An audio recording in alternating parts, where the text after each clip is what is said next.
Today I am preparing the bean of the dead soft. You will find it on Blog Torchy. These are the ingredients. 125 grams of almonds. If there are raw almonds with the skin, it's better. I only found white ones. With the skin, they have a nice flavor. 125 grams of almonds. 125 grams of hazelnuts. 3.75 grams of sugar. 25 grams of flour. 2 egg whites. At this point in the process, I proceed by placing all the ingredients into the food processor. This includes a teaspoon of anise, which adds a unique flavor to the mix. Here, we have the initial blend of ingredients.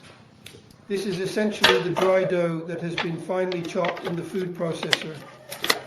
Typically, my next step is to place it into a large mixing bowl. After removing the dough from the food processor, I allow it to rest and dry in this location for approximately 1 hour.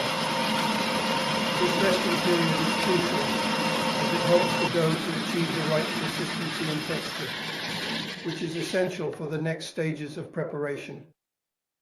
During this time, the dough will firm up slightly, making it easier to handle and work with in subsequent steps of the recipe. Then we will shape it.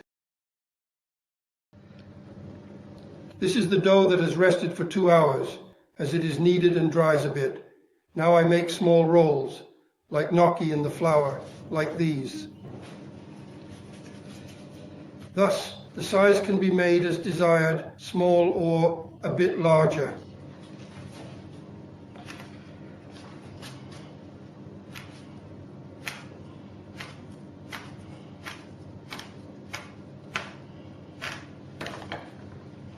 Then they gently add the flour and place it on the baking tray.